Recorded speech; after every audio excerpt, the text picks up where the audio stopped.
for the jewels. I'm the killer of kings and fools. I'm the reason. Hey everybody, man, it's Brian. 2018. You have not seen a lot of me this far this year on RevealTheWorld.com, but I'm here today in Texas. And right now we're taking a look at some M&Ms.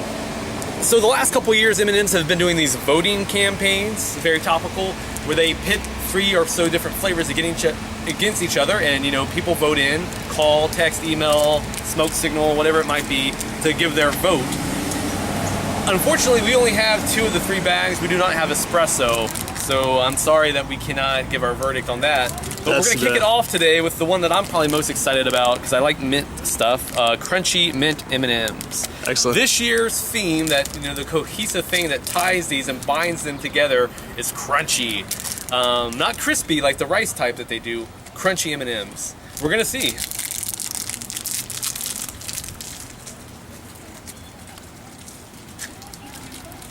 It's a beautiful morning out here in Texas. Scenic downtown Garland, man. What do you think? Yeah, come down here with me, follow me. We'll, soak it in, man. So you can see there's 3 different colors: light green, a nice kind of Kelly green, and then a brown. Yeah. And I like the brown. Do we get a little chocolate with the mint here? Or? Yeah, let's bite into one of these. And inside, coarse, very dark brown. Yeah. So unsurprisingly, these are very good. How much mint do you get out of that? A lot of mint. So it's fairly heavy on the mint. It's more of a dark chocolate. Yeah. Which is a little bit unique for M&M. Well, my preferred. So these kind of have a more nuanced flavor than a lot of M&Ms. They kind of remind me. Have you ever had Andes mints, the little thin rectangular? I was going to ask how to compare it to that. Yeah, so we get that level of mint. You have that level of mint, but you have that crunchy component, which is very nice. These would be very good for movie theater snacking. We're going to bring Toby in, and then we're going to try the second flavor here momentarily also. We'll be right back.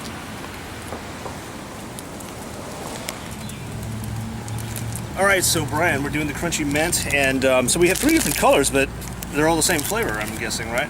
Absolutely. Well,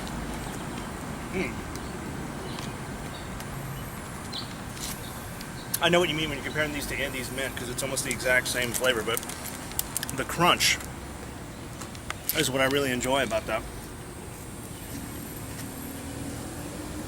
And you get, the candy shell on the outside.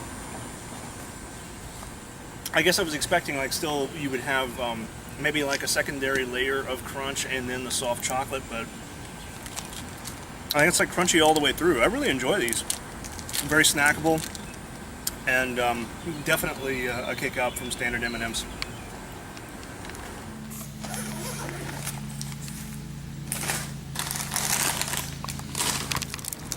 All right, so we just tried some of the mint M&Ms, and I'm very keen to get to this next one. So we have, Brian, crunchy raspberry. Interesting. Another kind of more. It's it's not. I wouldn't say that raspberry is one that I would say is particularly aimed towards children. High-end. Is this more a sophisticated palate? Sophisticated, we got the mint, the espresso. Esoteric. Yeah. Let's get a look at the colors here, right? Wow. Yeah, you got some different things going on.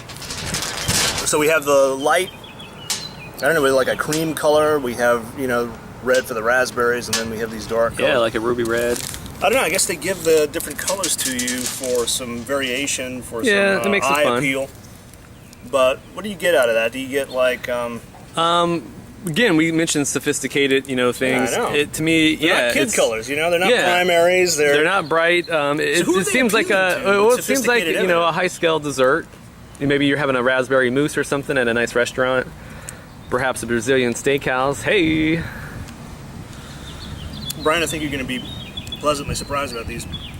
Is the interior also the coarse thing seems to run the gamut with the crunchy, but is it also dark? Okay. Dark brown? On the inside? Now, no. These are smaller.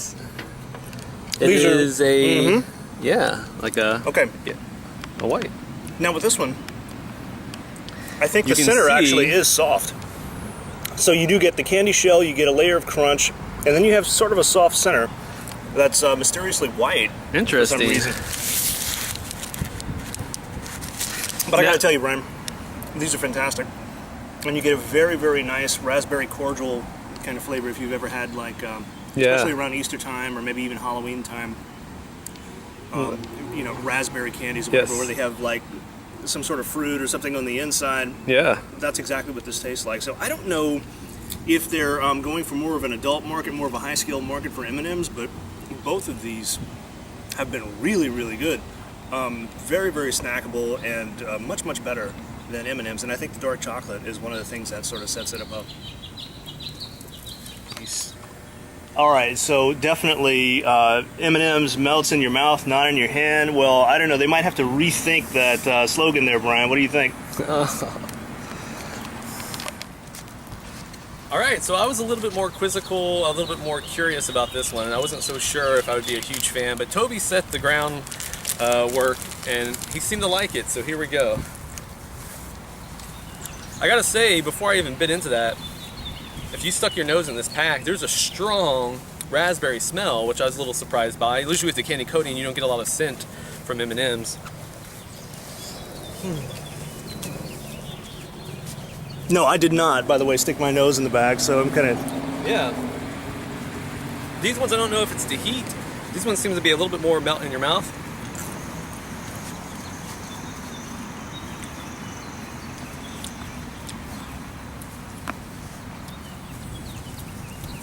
So the cornhole game. Hey, you're supposed to toss those from like 10 feet back or something, Right. right? Oh! Hey man, being close only counts, and what does they say? Horseshoes and hand grenades. Anyway, these aren't bad, but my particular taste and predilections, I'm not a big raspberry chocolate, you know. Oh my gosh, man, you're disappointing me. Well, yeah, but you know, I got to speak to my own, and for me, the mint was the winner here. Now, unfortunately, today, for this particular video, we do not have in our possession the espresso. But in the comments, whether you're seeing this on YouTube, if you're watching us via Twitter, Facebook, wherever you may have came upon the video, since this is a relatively new phenomenon, this current voting campaign, let us know in the comments which of the three that you prefer. We would love to hear it. Toby, are you voting officially for raspberry? Absolutely, and I tell you what, I'm very encouraged about the espresso because these two have been phenomenal, way better than the coffee nut and the the other ones from last year. They were doing the different nut ones, and the coffee nut was kind of it seemed like the consensus favorite then. Right. And actually, at the store that we went to, the drugstore, the guy up front said, "Oh, the espresso ones sold out instantly." He said, "Those." Yeah, so that may tell you something. Last pack. I think that's a little bit more niche right now. But anyhow, Brian, do you remember our cranky candy review, the little coffee treat that we did a couple of years back? Right? Over on your site, Toby Blog. I sure do. I gotta say, M&M's continue to do this, I hope, in the years to come. Continue to crank out some new flavors. It's always fun for us to try. Anyhow. Say goodbye to Garland. Yeah, I've got a lot more things to do today. We'll see you guys down the road.